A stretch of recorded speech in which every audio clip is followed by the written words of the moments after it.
This is CBN NewsWatch. And thank you so much for joining us for this first edition of CBN NewsWatch. I'm Ephraim Graham. President Trump's nominee to be his new attorney general faced tough questions when he appeared before senators. But is there enough opposition to prevent his confirmation? And what could happen to Christians in Syria if the U.S. pulls its troops out of the country? Plus the debate over and the backlash against Gillette's new advertising campaign, with many men calling it insulting. And a heartwarming video goes viral as one woman explains how the Lord led her to pray for one of her hurting customers. All those stories and much more are ahead today, right here on CBN NewsWatch. We want to begin, though, with senators grilling the president's choice to replace former Attorney General Jeff Sessions. William Barr faced questions from both sides of the aisle Tuesday. Barr sailed through his first nomination as Attorney General, but that was 27 years ago. As President Trump's nominee, senators want answers to what's behind statements Barr made when it comes to the Russia investigation. Barr, who served as Attorney General under President George H.W. Bush, defended his 30 years and promised not to undermine Robert Mueller's Russia investigation. Respect for Bob and his distinguished record of public service. Do you believe Mr. Mueller would be involved in a witch hunt against anybody? I don't believe Mr. Mueller would be involved in a witch hunt. Charlene Aaron is following this story for us today. So what are some of the takeaways from the hearing? There are several takeaways, Ephraim. First of all, Barr assured that he would allow the special counsel to complete his investigation into Russia's interference in the 2016 election. Secondly, he said that he would seek the advice of justice ethics officials on whether he should recuse himself from overseeing the Russia investigation, but he would not commit to following their recommendation. What are Barr's thoughts on the president's border wall? Yeah, that's pretty interesting. Barr said in the hearing that we do need a barrier system on the border in order to control the border, but in some places, he said, it may not necessarily need that we have a actual wall, but some sort of barrier. We're all watching this wondering, is it likely that he'll be confirmed? Well, political observers say that he shouldn't expect a smooth ride, but with Republicans in control of the Senate, his confirmation appears to be on track. All right, Charlene Aaron, thank you so much for following the story for us today. I want to turn now to some of the other stories we're following for you inside the CBN newsroom today. British Prime Minister faces a no-confidence vote after a huge defeat for her Brexit plan. Analysts expect her to survive, though, because members of her Conservative Party and another party are sticking with her. The blow against May over Brexit came Tuesday after a heated debate. Leaders there voted against her exit deal with European Union leaders. The argument, how May's plan would work and how Britain could actually leave the European Union. The details are likened to a divorce, with Britain and Europe as the couple divorcing. Everything from trade to travel is up in the air. The UK remains divided, with protesters outside Parliament on both sides, reflecting what's going on inside. At least 14 people are dead, including one American, following a deadly terrorist attack on a luxury hotel and shopping complex in Kenya. The Kenyan president announced in a television speech the attack was over and all was secure. He said more than 700 people were evacuated during the security operation. Authorities sent special forces into the hotel to flush out the gunman. Kenya's Interior Ministry has not given details on the fate of the attackers. It is not known if any are still at large. The Islamic terrorist group Al-Shabaab has claimed responsibility. Al-Shabaab is allied with Al-Qaeda. It has killed hundreds of people in Kenya. A heartwarming video from here in the U.S. has gone viral, revealing one woman's mission to live out her faith at work while delivering packages in South Carolina. Amanda Reagan works for Federal Express and encountered a woman who was really sad because of her husband's cancer battle. Reagan said after she left the woman's home and while she was delivering the rest of her packages, she felt the Lord was leading her to go back and pray with the woman. Take a listen to what happened next. She held my hand so tight, and I prayed for her and her family and for her husband. And the point of this is a lot of people want the Lord to use them. And for me, as an example, I pray every day for the Lord to use me.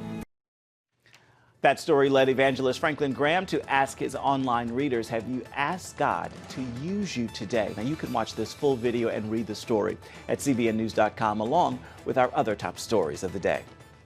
As President Trump is slowing down his plan to pull U.S. troops out of Syria, all eyes are on Turkey.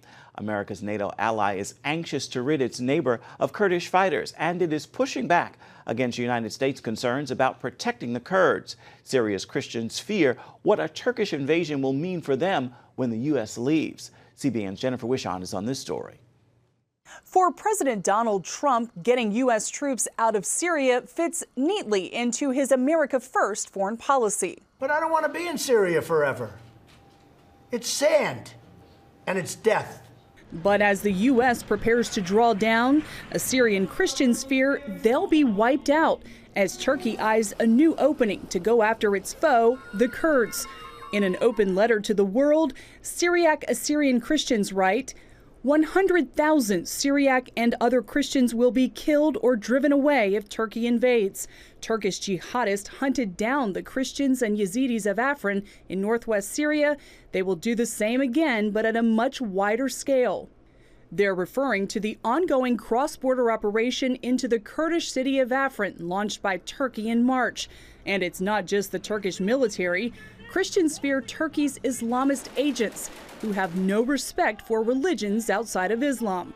Aykan Erdemir is a former member of Turkey's parliament and current senior fellow at the Foundation for Defense of Democracies. Will we see jihadists coming back, enslaving religious minorities, killing them, destroying churches, talking about the extinction of an ancient way of life? We're talking about, Christianity in its cradle, Yazidism in its homeland, being completely destroyed. It's interesting because just last month, H.R. 390 became law, which says the State Department shall identify threats of persecution, genocide, crimes against humanity, and war crimes against members of Iraq or Syrian minority religious or ethnic groups. Does that, what's going on with the U.S. and the threat that you've just laid out, does that contradict this? I think we're sending mixed signals, certainly. Turkey has a growing notorious reputation when it comes to religious freedom. In its latest report, the U.S. designated Turkey a Tier 2 country of concern when it comes to allowing Christians and other religious minorities to practice their faiths freely. Still, President Trump is standing firm on his decision to bring U.S. troops home. What's the solution here? What can be done? In the Middle East, there's no such thing as vacuum. The moment you create a vacuum, you can be sure that Iran will be there, their proxies will be there. You can be sure that there will be Sunni jihadists there and their patrons as well. And also Russia. One option would be for the U.S. to recognize Kurdistan as a nation. But like everything in the Middle East, Erdemir says that's complicated because large populations of Kurds are spread across a number of countries, including Iran. For now, it appears U.S. policy is putting 2,000 years of Christian history and tradition at risk. Jennifer Wishon, CBN News. Coming up, it is the new television ad that's gotten a quick response, including a major backlash. We're going to take a look at the controversy over Gillette's new ad campaign that many men are calling insulting. We've got that story when we come back. God Almighty is a God of blessing. He always wants to bless His people. But how do you get that blessing? And what principles will unlock that secret? In Miraculous Blessings, Pat Robertson shows you how to open the floodgates of God's awesome blessings in your life. In order to have a blessing, you've got to be blessable. Discover what the Bible has to say about God's covenant of blessing, the laws of blessing, and what are the hindrances to the blessings of God. The words of Jesus, they are as valid as the law of gravity, and if we follow those laws, we will be blessed. You'll see amazing true stories of everyday people whose lives were rescued and transformed by God's miraculous blessings. But even the doctors acknowledged that this had to be a miracle. Call 1-800-700-7000 or visit CBN.com to become a CBN partner and get miraculous blessings today. Hello, I'm Terry Newsom. Did you know there are more than 148 million orphans in the world today? 148 million.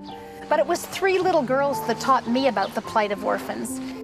My husband and I spent nearly a month immersed in the daily activities of a Ukrainian orphanage as we waited to adopt 3 sisters. I saw firsthand the utter loneliness, the pain of rejection, and the overwhelming desire to be loved. That experience changed me forever. And out of it grew a ministry from my heart called Orphans Promise. Today, we're helping orphans and vulnerable children in more than 50 countries worldwide. Thousands of children are now in safe homes. They're being educated, and they're learning life skills. I'm asking you to join with me and become family to these children. Will you call the number on your screen right now? Because every child deserves a chance to be happy. Gillette's The Best a Man Can Get ad campaign is iconic and has been around in various forms for years. Now the company, known for men's grooming, is building on that campaign and bringing another voice to the Me Too movement. It's also getting possibly some unexpected reaction. Take a look first at the full campaign video. Bullying. The Me Too movement against sexual harassment. Masculinity. Is this the best a man can get? Is it? We can't hide from it. Sexual harassment is taking over. It's been going on far too long. We can't laugh it off. Who's the daddy? What I actually think she's trying to say. Making the same old excuses. Boys will be boys. Boys will be boys. Boys will be boys. But something finally changed. Allegations regarding sexual assault and sexual harassment. But she says we've And there will be no going back. Because we believe in the best in men. Men need to hold other men accountable. Smile, sweetie. Come on. To say the right thing. To act the right way. Bro, not cool, not cool. Some already are. In ways big Yo, men, we're acting like and small. I am strong. I am strong. But some is not enough. It's not how we treat each other, okay? Okay. Because the boys watching today will be the men of tomorrow.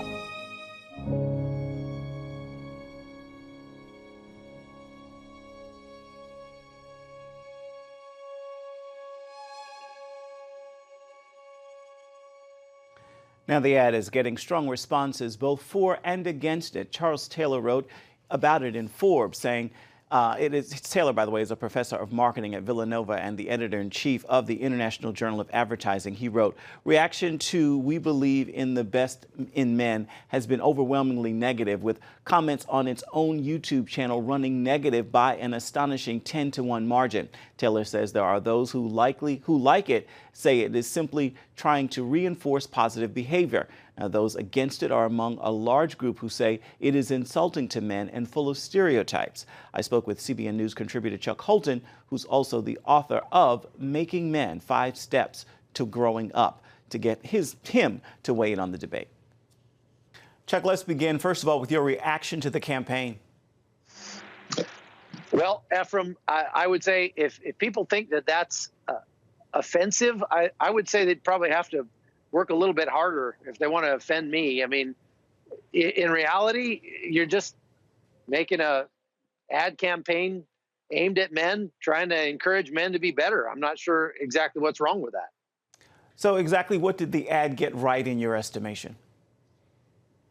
Well, I mean, people say that it engages in stereotyping. I mean, stereotypes are a generalization of the truth of the subject. And in some instances, a lot of what this ad campaign shows is the truth of what men engage in, what we have to train our boys out of, train them out of bullying. We have to train them out of treating women as objects. And, you know, I'm not sure exactly why that's such a bad thing. So you don't find it stereotypical or insulting? Well, I mean, the fact that it's stereotypical, I don't necessarily find insulting or offensive. In reality, I would say, if anything, it's just a little bit annoying. I mean, look, we're talking about razors here. And, you know, if I'm buying razors, I want to buy razors for what they'll do for me. I don't want to get preached at by a company. And I think that people are getting tired of companies trying to always take some kind of social stand, take some kind of political stand on every issue out there. I really don't care what the people who make my razors think about any of those issues. I want to know how good they are at making razors. You know, part of manhood is about engaging in competent behavior, being competent and confident in what you do. And I want to know that Gillette is competent at making good razors. Really don't care what they think about me or about men or about manhood or anything like that. And I'm not going to feel like more of a man because I buy a Gillette razor just because they preached at me over the course of their ad campaign. We mentioned Charles Taylor's comments in Forbes earlier. He thinks Gillette has a chance to modify and recover in the campaign. He wrote, "If it continues down the current path, this campaign will be remembered as nothing short of an all-time marketing blunder." Would you agree? No, I mean, I don't know why it's such a marketing blunder. I mean, they gave it their best and made an ad campaign aimed at trying to not just get men to be good, but get them to be better. And I'm not sure that there's necessarily anything wrong with that, apart from what I just said about the fact that, you know, they make razors. I don't really care what they think about social issues. But nevertheless, the content of the campaign isn't bad at all. I mean, it really comes down to the same kind of Christian behavior that we're trying to train into our sons. We want them to treat women like they're important, like they're precious daughters of God. We don't want them to treat women like they're lesser beings or less important, or like their opinions don't matter, or like they're objects. So that's not bad. We want to train our sons to share and to, as little boys, to not, you know, bully other kids. That's not a bad thing. So the fact that Gillette made a kind of sweeping social statement here by making this ad campaign, I don't think it's a huge marketing blunder. Like I said, it's maybe a little bit annoying, but other than that, I don't see what the problem is. Bottom line here, it seems it's more important that we can be worried and concerned about what God says about manhood and masculinity than we need to understand in our culture. Yeah, you know, I find it interesting that the same culture that's been telling boys all along that the morals don't matter, morals are completely relative, and you just got to do whatever makes you feel good, are now coming all the way back around to saying, oh, wait a minute, don't necessarily do what makes you feel good, because that's not uplifting and edifying to women. And this is something that Christians have been saying all along. So it's a little bit ironic, I guess you'd say. All right, Chuck Hulton, always appreciate your insight. Thank you for your time. Sure. Still ahead, will charities and churches get less money in donations this year? It could happen because of the changes in the tax law. We'll have that story right after this. God Almighty is a God of blessing. He always wants to bless His people. But how do you get that blessing? And what principles will unlock that secret? In Miraculous Blessings, Pat Robertson shows you how to open the floodgates of God's awesome blessings in your life. In order to have a blessing, you've got to be blessable. Discover what the Bible has to say about God's covenant of blessing, the laws of blessing, and what are the hindrances to the blessings of God. The words of Jesus, they are as valid as the law of gravity, and if we follow those laws, we will be blessed. You'll see amazing true stories of everyday people whose lives were rescued and transformed by God's miraculous blessings. But even the doctors acknowledge that this had to be a miracle. Call 1-800-700-7000 or visit CBN.com to become a CBN partner and get miraculous blessings today. Hello, I'm Terry Newsom. Did you know there are more than 148 million orphans in the world today? 148 million. But it was 3 little girls that taught me about the plight of orphans. My husband and I spent nearly a month immersed in the daily activities of a Ukrainian orphanage as we waited to adopt 3 sisters. I saw firsthand the utter loneliness, the pain of rejection, and the overwhelming desire to be loved. That experience changed me forever. And out of it grew a ministry from my heart called Orphan's Promise, Today, we're helping orphans and vulnerable children in more than 50 countries worldwide. Thousands of children are now in safe homes. They're being educated, and they're learning life skills. I'm asking you to join with me and become family to these children. Will you call the number on your screen right now? Because every child deserves a chance to be happy. New studies estimate charities and nonprofits such as churches will see big drops in donations in 2019. The National Council of Nonprofits in Washington, D.C. says the drop in charitable giving could be as much as $20 billion nationwide. What's the reason? New tax laws are affecting nonprofits across the country. Experts say more people will take the standard deduction as opposed to itemizing. Dan Celia, who leads Financial Issues Stewardship Ministry, says the reason we may see these changes is because people's motives for giving. He spoke recently with CBN's Heather Sells about it. Why will these new tax laws have such a strong effect on giving and donations this year? Well, I think they're going to have an effect on nonprofits, Heather, as it points out in the study, because there's a lot of people that don't give for the same conviction that you and I might give to our church. And, you know, they're giving for tax reasons. Well, if they get those tax reasons, those tax issues satisfied by getting a much larger standard deduction, then it's not going to be really worth their while to go through and itemize their taxes like they normally would, including all those charitable contributions. The end result's going to be very close to being the same. Same tax incentive there. What is your advice to nonprofits then, to those ministries that depend on donations to encourage giving, you know, at the same levels they've been enjoying?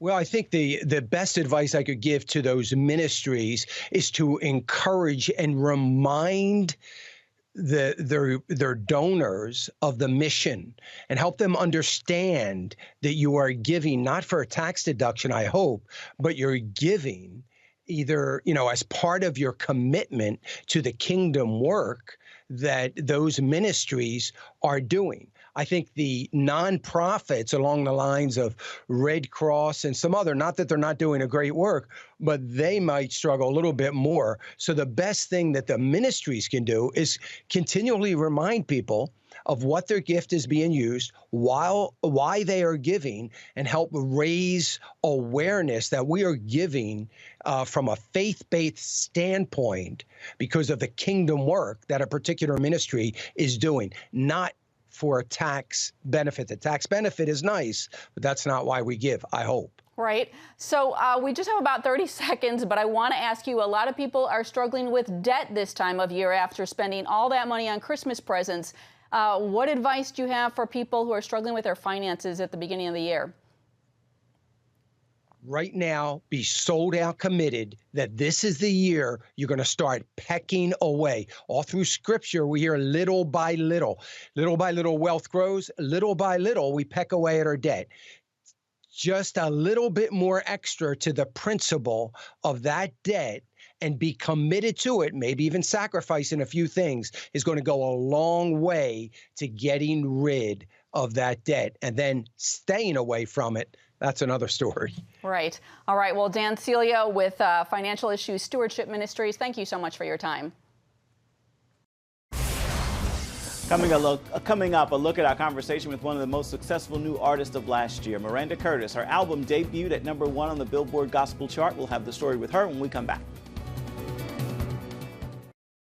God Almighty is a God of blessing. He always wants to bless his people. But how do you get that blessing? And what principles will unlock that secret? In Miraculous Blessings, Pat Robertson shows you how to open the floodgates of God's awesome blessings in your life. In order to have a blessing, you've got to be blessable. Discover what the Bible has to say about God's covenant of blessing, the laws of blessing, and what are the hindrances to the blessings of God. The words of Jesus, they are as valid as the law of gravity, and if we follow those laws, we will be blessed. You'll see amazing true stories of everyday people whose lives were rescued and transformed by God's miraculous blessings. But even the doctors acknowledge that this had to be a miracle. Call 1-800-700-7000 or visit CBN.com to become a CBN partner and get miraculous blessings today. Hello, I'm Terry Newsom. Did you know there are more than 148 million orphans in the world today? 148 million. But it was 3 little girls that taught me about the plight of orphans. My husband and I spent nearly a month immersed in the daily activities of a Ukrainian orphanage as we waited to adopt 3 sisters. I saw firsthand the utter loneliness, the pain of rejection, and the overwhelming desire to be loved. That experience changed me forever. And out of it grew a ministry from my heart called Orphans Promise. Today, we're helping orphans and vulnerable children in more than 50 countries worldwide. Thousands of children are now in safe homes. They're being educated, and they're learning life skills. I'm asking you to join with me and become family to these children. Will you call the number on your screen right now? Because every child deserves a chance to be happy.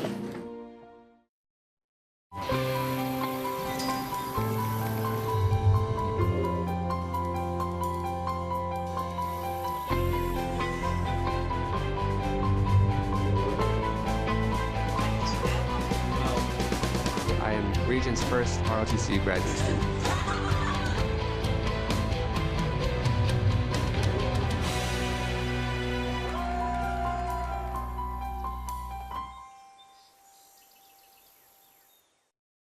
Come home to the Southern Gospel Station from CBN Radio. You'll enjoy a rich Southern blend of bluegrass, classic gospel, and Southern Gospel favorites. CBN Southern Gospel. Available now at cbnradio.com. Miranda Curtis is easily one of the most successful breakout artists of the last year.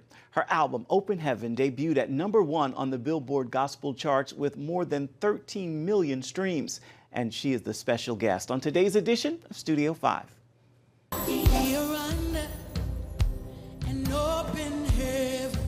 Heavens are indeed open in the life of recording artist Miranda Curtis. You did not grow up in church? But her road to worship leader is anything but routine. Sundays we were at home or on the beach in Florida. She takes us from Sunday mornings on the beach to days and nights on the gospel stage. There's a river of miracles flowing. And you can see our full interview with Miranda Curtis on our Studio 5 program tonight at 9:30 on the CBN News Channel. Time now for your Wednesday word, and today's word is live. Remember this, God created you for so much more than just doing a job, paying bills, and existing. God created you to live, so live in purpose, on purpose, and with purpose. And if you're unsure of exactly what that is, you can begin by living a life that honors Him and points others to Him. With that word, I encourage you to make this a wonderful Wednesday. That will do it for this edition of CBN NewsWatch. Remember, you can always find more of the issues you care most about at cbnnews.com. And you can watch CBN News programs anytime on the CBN News channel. Plus, tell us what you think about the stories you've seen here today by emailing us. The address is newswatch@cbn.com. And of course, you can always reach out and touch us on Facebook, on Twitter, as well as Instagram. Hope you'll join us again right here next time. Make this a wonderful Wednesday. We'll see you tomorrow.